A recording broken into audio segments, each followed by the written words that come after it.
नमस्कार, मी वीर नारी जयश्री मनोराज सोनवणे, मानके, तालुका मालेगाव, जिल्हा नाशिक। जेव्हा आमचं लग्न ठरले ना, म्हणजे त्यावेळेस खेड्यात म्हणजे छोटं गाव होतं आमचं, त्याच्यामुळं एवढं माहीत नाही फौजी एवढं त्याच्यातलं ज्ञान नव्हतं आम्हाला। फक्त आमच्या गावातले 1-2 जण होते भरती झालेले आणि सगळ्यात महत्त्वाचं म्हणजे पॅरा कमांडो काय असतं ते माहीतच नव्हतं आम्हाला तेव्हा। फक्त एवढंच की आर्मीत आहेत। आणि आमचं लग्न 2010 मध्ये डिसेंबरमध्ये ठरलं आणि तेव्हा त्यांची सुट्टी 2च दिवस बाकी होती। एंगेजमेंटच झाली न बघताच, म्हणजे पहिल्यांदाच आले आणि झालंय। की फोनवर मी 4 महिने बोललो होतो। आमचं 2011 मध्ये लग्न झालेलं मे महिन्यात। आमच्याजवळ 4-5 महिने होते तेव्हा त्यांनी सांगितलेलं फोनवरती की माझं असं असं आयुष्य आहे, तुझ्या हातात अजूनही वेळ आहे, तू विचार करू शकते, पुढचं तुझं भविष्य तुझ्याच हातात आहे। मी म्हटलं नाही, कारण ते फोनवरती बोलायचे ना की त्यांचा स्वभाव एवढा छान होता की मला त्यांच्यासोबतच पूर्ण आयुष्य घालवायचं होतं। हो, प्रेग्नेन्सीमध्ये पण कधी सोबत नाही राहिले। आता खूप त्रास होत होता मला आणि एकटीच होती, सांगायची की सुट्टी घ्या ते घ्या, पण सुट्टी वगैरे भेटत नव्हती आणि ऑपरेशनला जायचं हे जायचं। मग त्याच्यामुळं फोन पण बंद राहायचा त्यांचा 2-2, 3-3 महिने, पण सुट्टी नाही घेतली त्यांनी कधी सांगितल्यावर। मुलगी झाल्यानंतर 10 दिवसाची झाली, त्यानंतर ते ऑपरेशनवरनं जेव्हा रिटर्न आले ना तेव्हा त्यांना माहीत झालं की त्यांना मुलगी झाली। तोपर्यंत माहिती नव्हतं आणि त्यावेळेस माझी स्थिती खूप नाजूक होती। इथंच होते पुण्याला कमांड हॉस्पिटलमध्ये आणि ब्लड पाहिजे होतं, मला भेटत नव्हतं, AB निगेटिव्ह होतं। मग त्यांचा फोन चालू झाल्यानंतर रात्री जेव्हा त्यांचा फोन आला तेव्हा मी बोलण्याच्या स्थितीत नव्हते। मग माझी आई आणि ते बोलले त्यांच्याशी, तेव्हा त्यांना माहीत झालं आणि त्यांच्यामुळंच माझा जीव वाचला। त्यांनी तिथनंच म्हणजे इकडं तिकडं फोन लावून आणि CO सरांना सांगून एक म्हणजे ब्लड टेस्ट करून पाठवलेलं, कारण वरचं पण रक्त लागत होतं ना। मग त्यांच्यामुळंच मी तेव्हा वाचलेली, तिथं राहूनही त्यांनी आमच्यासाठी केलंय। आणि जास्त करून म्हणजे आम्ही क्वार्टरवरती मुलं आणि मीच राहायची, ते असे आउटच राहायचे, म्हणजे टीम त्यांची बाहेरच राहायची जास्त करून। मणिपूर, नागालँड, सिक्कीम असेच राहायचे। 1-2 वेळा बोलले की 15 वर्ष ड्युटी करा आणि रिटायरमेंट घ्या, आमच्यासाठीही जगा आता। पण ते म्हणताय की थांब अजून थोडे वर्ष, त्यांना अजून थोडी ड्युटी करायची होती, म्हणून त्यांनी आताच 2020 मध्ये हवालदारचं कॅटर पण केलं होतं, MR वगैरे केलं आणि त्यांना A ग्रेड भेटलं, म्हणजे याच्यातच पास झाले ते पहिल्या याच्यातच। हो, म्हणजे खूप हुशार होते ते आणि हिंमत खूप होती त्यांना प्रत्येक गोष्टीची। नंतर कधी बर्थडे किंवा सण वगैरे आम्ही कधी सोबत केलेला नाही आणि आमच्यासाठी सण म्हणजे जेव्हा ते सुट्टीवर यायचे ना तीच आमची दिवाळी राहायची, तोच आमचा सण राहायचा। तिथं गेल्यानंतर 15-20 दिवस त्यांचा फोन बंद होता आणि मग 18 सप्टेंबरला त्यांचा फोन सुरू झाला आणि मग त्यांनी मला कॉलही केला 7-7:30 वाजता संध्याकाळी, पण 2 मिनटं बोलणं झालं, कारण तेव्हा ते चालूच खाली आलेले होते ना वरून। मग ते म्हटले की फ्रेश वगैरे होतो, जेवण करून तुला कॉल करतो, आणि मी वेड्यासारखी फोनची वाटच बघत राहिले, त्यांचा फोनच नाही आला आणि मी करायची तर स्विच ऑफ यायचा। तेव्हाच म्हणजे अचानक त्यांना काय झालं, श्वास घ्यायला वगैरे त्रास होत होता। मग तिथनं त्यांना जोरात आणलं, त्याच्यातलं मला काहीच माहीत नाही, बेहोश झाले, म्हणजे त्यांना पाहिल्याबरोबरच म्हणजे मला काही कळलंच नाही, बेहोश म्हणजे मी समजलंच नाही काही मला त्याच्यातलं, आणि बेहोश खूप वेळ लागला मला तिथनं थोडं सावरायला। आणि तेव्हा कोरोना काळ होता, त्याच्यामुळं ते स्पर्श पण करू देत नव्हते त्यांना, लांबनच बघायला लावत होते आणि मी फक्त एक रिक्वेस्ट करायची की मला फक्त एक वेळा त्यांचा हात माझ्या हातात घ्यायचा आहे। 30 ऑक्टोबर 2020ला शहीद झालेत कलकत्त्याला, तिथनं आणलं गेलं आधी आणि सलामी देत देत आणलेलं त्यांना नाशिकला, अजून तिथं मालेगावला सलामी वगैरे देऊन आणले आणि इथंच मानक्याला त्यांची अंतिमविधी झाली संध्याकाळी 6 वाजता। आम्हाला तर वाटत नाही की ती गेलेत, असं वाटतं आमच्या सोबतच आहेत, कधी त्यांची कमी भासलीच नाही आम्हाला। ते हो, संकट आले की त्यांचं नाव घेतलं की या आम्ही आत्ता ह्या राहिले असते तर त्यांनी काय सांगितलं असतं, कसं ते सॉल्व केलं असतं, मी तसा विचार करते आणि पुढं जाते, ते कामं करते सगळे। तर 2 दिवस म्हणायला म्हणता, एक पुण्यतिथी आली की म्हणायचं की शहीद जवान अमर रहे आणि अंत्यविधीच्या वेळेस पण म्हणता, पण 2 दिवस नंतर मागं पुढून कोणी बघत नाही. कोणी हेही विचारत नाही की तू कशी राहते, पोरांना घेऊन कशी जगते, पोरांनी काही विचारलं तर त्यांच्या प्रश्नाची उत्तरं कशी देते. मुलाला त्याच वेळेत समजलेलं, म्हणून तो एवढा बोलत नाही. त्याला अजूनही वेळ लागतोय त्याच्यातनं बाहेर निघायला. त्याला खूप म्हणजे आधी ना तो खूप छान होता, बोलायचा, खेळायचा, खूप प्रश्न विचारायचा. आता खूप शांत झालेला आहे, एवढं बोलत नाही, हेही विचारत नाही की म्हणजे पप्पा, फक्त त्यांच्या आठवणीत एकदम शांत असतो घरात. आणि मुलगी हे मी तिला सांगायचा प्रयत्न करते की पप्पा आता येणार नाहीत, पप्पा आपल्यासोबतच आहेत, आपल्या मनात आहेत, आपल्या हृदयात आहेत. पण तिला अजून त्या गोष्टी कळत नाही. ती फक्त वाट बघते, येतील पप्पा. आणि तिला असं वाटतं की पप्पा हॉस्पिटलमध्येच आहेत, अजूनही येतील. कोणी विचारलं ना तिला तुझे पप्पा कुठे आहेत, तर ती तेच सांगते की पप्पा माझ्या हॉस्पिटलमध्ये आहेत, येतील थोड्या दिवसात. आणि त्याच्यामुळे आम्ही त्यांचा मोबाईल ठेवलेला आहे, कारण ती फोन वगैरे लावायला लावते. लाव फोन पप्पांना, मला पप्पांशी बोलायचं आहे. आणि बड्डेच्या वेळेस जास्त तिला हे होते, आठवण येते खूप.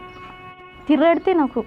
तिला कधी कधी मला म्हणजे कसं समजवायचं समजत नाही. मलाच पण रडायला येतं आहे. आणि मग काढते, तिची समजूत काढते किंवा मुलांमध्ये खेळायला नेते किंवा कुठं नेते आणि तिच्या मनातला काढायचा प्रयत्न करते. मी आधी टिकली वगैरे काहीच लावत नव्हते. त्यानंतर यांचं स्वप्न होतं, यांनी पुण्यात घर बांधावं असं.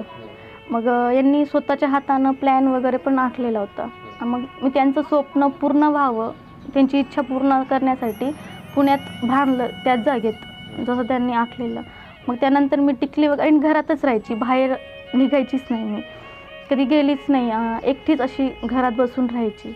मग त्यानंतर पुण्यातली जय हिंद फाउंडेशन एक संस्था आहे, त्या स्नेहलता माई, मांढरे सर वगैरे, त्यांना माहीत झालं आणि ते आमच्या घरी पुण्यात आले.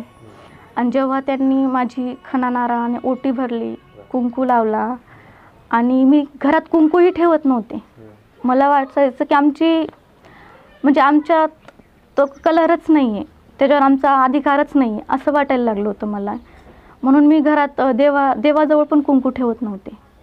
मग तेच आले, त्यांनीच कुंकू वगैरे सगळं आणलं, मला कुंकू लावला, खणा नारळाने ओटी भरली आणि जगण्याची हिंमत दिली, प्रेरणा दिली. नंतर मी खूप खचले होते, बेरंग झालं आहे आयुष्यात रंगच नाही आहे असं वाटायचं. पण त्यांनी आलेत आणि माझ्या बेरंग आयुष्यात रंग भरला आणि मला जगायची हिंमत दिली. म्हणजे खूप अवघड असतं. आता नवरात्र होती, म्हणता नवदुर्गा, बायका देवीची पूजा करता आणि दुसरीकडं आमच्यासारख्यांचा अपमानही करता. हो, आता होती पूजा, काही काहींना आमच्या हाताचं कुंकू लावलेलं आवडत नाही, काही आम्ही कुंकू लावतात ते बघून आवडत नाही. काही तोंडावर बोलता, काही मागं पुढं बोलता. बोलणारे विचार नाही करत, मनाचा विचार नाही की यांना कसं वाटेल, यांचं मन दुखवेल, बिलकुल विचार नाही करत. बाहेर पडण्याची हिंमतही होत नाही कधी कधी, कारण सगळ्यांची नजर चांगली नसतेच. मला खूप अनुभव आले आहेत तसे, म्हणून मी एकटी कधी अजूनही बाहेर पडली नाही. मी भावाला घेऊनच कुठेही जाते, हिंमत नाही होत. आता करते हळूहळू हिंमत, की आपण जर घाबरलो लोक तेवढीच आपल्याला घाबरवतील असं, म्हणून मी बाहेर निघते. पण आहेत खूप वाईट अनुभव येते मला, कारण आर्मीत आहेत तरी शहीद झालेत, त्यांच्या वीर पत्नी आहेत, त्यांना या नजरने बघतात, तर बिचाऱ्या दुसऱ्यांचं तर अवघडच आहे जगणं. हो, त्याच्यामुळे ते बाहेर निघायला किंवा घाबरतात. आणि माझी इच्छा आहे, जसं वीर नारीला विधवाची पदवी नाही, सगळ्यांनाही, कारण किती कमी वयात काहींचे त्यांची चुकी नसते ना, ते विधवा आहेत त्याच्यात त्यांची काय चुकी, त्यांना जगण्याचा अधिकार पाहिजे. हो, त्यांची इच्छा असते, अक्कांची, जशी दुसऱ्या म्हणजे बायकांची इच्छा आहे तशी त्यांचीही असते. होतोय आता काही समाजात काही चांगले आहेत, काही वाईट आहेत, जे जास्त म्हणजे आर्मीवाल्यांना मानता, फौजी लोकांना, देशासाठी लढता त्यांना मानता, बोलवता काही सन्मानात, काही हळदी कुंकूही होते. आता पुण्याला झालेलं हळदी कुंकू संक्रांतीच्या वेळेस, आत्ता आमच्या सोसायटीत नव्हतं बोलवलेलं, कारण आमच्यासारख्यांना कुठं बोलवलं जातही नाही. हो, मग त्यांनी ठेवलेला होता एक फाउंडेशन, जय हिंद फाउंडेशन यांनीच ठेवलेला हळदी कुंकूचा कार्यक्रम. मग त्यांनी सुवासिनीला जे मेहंदी, गजरे, खणा ओटी भरणे, कुंकू लावणे, सगळं सन्मान दिला त्यांनी. म्हणजे जेव्हा एक व्यक्ती शहीद होतो, लोकांसाठी एक व्यक्ती जातो, पण त्याच्यासोबत त्यांची फॅमिलीही जाते. म्हणजे त्यांना जगण्याचा त्यांचा एक पाया असतो तो. हो, आणि जे शहीद झाले तर आता हे घरातल्या मोठे व्यक्ती होते, पाया होता आमच्या घरातला. हो, म्हणून सगळेच खचले. खूप अवघड झालं जगणं. आणि फॅमिलीला नंतर अवघड होतं सगळं सांभाळणं, कारण ती माहीत नसते कुठं काय करायचं, सगळं त्यांनी सांभाळलेलं असतं. आणि अचानक गेल्यानंतर खूप धक्का बसतो. खूप बाकी म्हणत होते मला, म्हणजे बोलणारे बोलायचे की एवढे पैसे कशाला वेस्ट करायचे, लहान लहान लेकरं आहेत, अजून त्यांना बघायचं आहे, त्यांचं शिक्षण आहे तेही. मग मी म्हणायचे की ज्यांनी आमच्यासाठी एवढं केलं, मी त्यांच्यासाठी एवढंही नाही करू शकत का. म्हणून मी त्यांचं स्मारक बांधलं. मला कोणाचा सपोर्ट असला नसला तरी मी करू शकते. आणि त्यांनी माझ्यासाठी एवढं केलं आहे, मी त्यांच्यासाठी थोडंसं तर करू शकते. हो, म्हणून मी त्यांचं स्मारक बांधलं आहे. आणि ते कायम आमच्यासोबत राहावे त्याच्यामुळं. आणि म्हणून मी असं त्यांचा बड्डेही आम्ही साजरा करतो, बर्थडे. हो, आता 8 तारखेला आहे त्यांचा बड्डे, 8 नोव्हेंबरला. मग इथंही करतात स्मारकजवळ.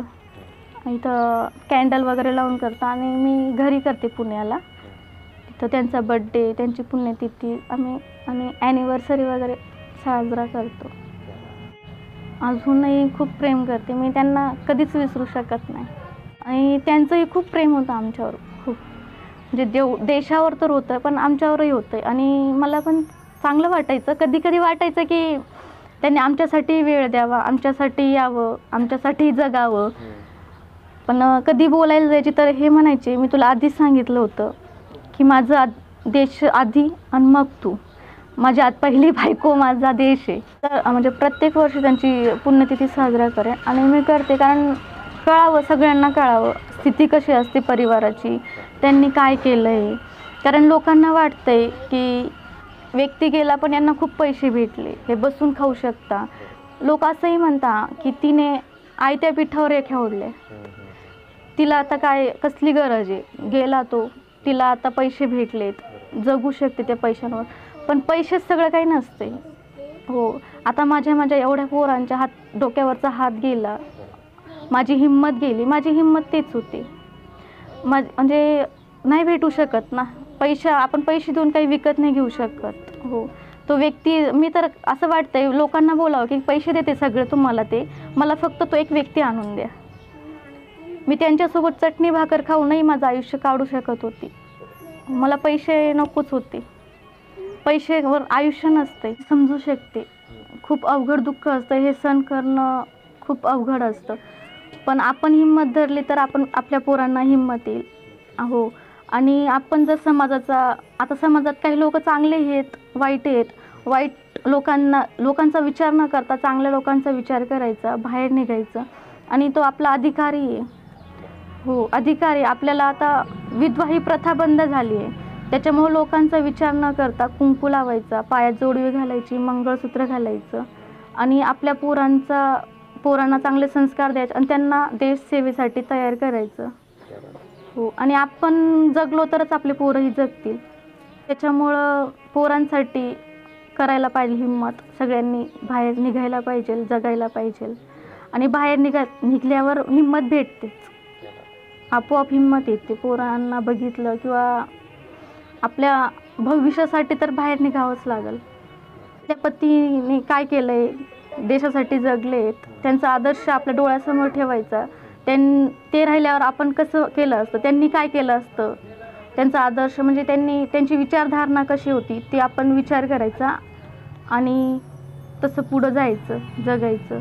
आणि तेच आपल्यासोबतच आहेत कायम.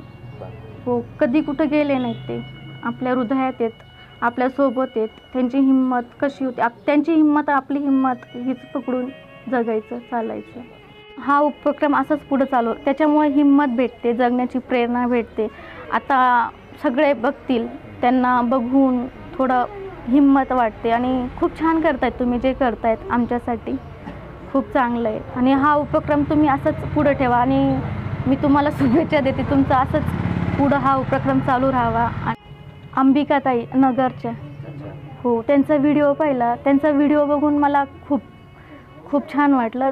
जे बोललेत आणि त्यांची मी सगळी हे ऐकलं, त्यांची जीवनावर बितलेलं खूप वाईट वाटलं. आणि ते एवढं सहन करूनही उभे आहेत, पोरांना मोठं करतायत. खूप हिंमत भेटली मला त्यांचा तो व्हिडिओ बघून. मी दिवसातनं एक वेळा तरी तो व्हिडिओ बघते. हो, हिंमत भेटते, जगण्याची प्रेरणा भेटते. खूप चांगलं वाटते.